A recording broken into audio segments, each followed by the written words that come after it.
বাংলাদেশের স্বনামখ্যাত অত্যন্ত দায়িত্ব সম্পন্ন ইলেকট্রনিক মিডিয়া এনটিভির আজকে 23তম প্রতিষ্ঠা বার্ষিকী উপলক্ষে নড়াইল প্রেস ক্লাবে আজকে এই সংক্ষিপ্ত অনুষ্ঠানের সম্মানিত সভাপতি এনটিভির নড়াইল জেলা প্রতিনিধি আমার অত্যন্ত শ্রদ্ধাভাজন ব্যক্তিত্ব বড় ভাই এম মনির চৌধুরী, সংগ্রামী সাধারণ সম্পাদক, প্রাক্তন উপজেলা চেয়ারম্যান, দীর্ঘ 15 বছরের ফ্যাসিবাদী আন্দোলনের কাণ্ডারি নড়াইলের আমাদের অনেক অসংখ্য জুলুম নির্যাতনের দাদা করে পৃষ্ঠ জননেতা জনাব মনিরুল ইসলাম ভাই।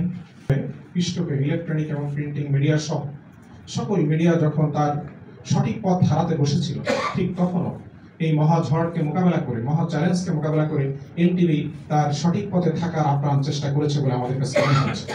এই জন্য এনটিভিকে আমরা আমাদের পক্ষ থেকে, বাংলাদেশ জামাত ইসলামী নড়াইল জেলা শাখার পক্ষ থেকে আন্তরিকভাবে অভিনন্দন জানাই। আগামী দিনের বাংলাদেশ গড়ার কাজে এনটিভি যেন তার দায়িত্ববোধের জায়গা থেকে আরও অগ্রণী ভূমিকা রাখতে পারে। জাতির জাগ্রত বিবেক হিসেবে পরিচিত, জাতির দর্পণ হিসেবে পরিচিত যে সাংবাদিক বন্ধুগণ, মিডিয়া, সেই মিডিয়াই যেন আজকে এনটিভি তার যথাযথ ভূমিকা রাখতে পারে, এই আশাবাদ ব্যক্ত করে সকলকে ধন্যবাদ জানিয়ে আমি আমার কথা এখানে শেষ করছি। আল্লাহ হাফেজ। আসসালামু আলাইকুম ওয়া রাহমাতুল্লাহি ওয়া বারাকাতুহু।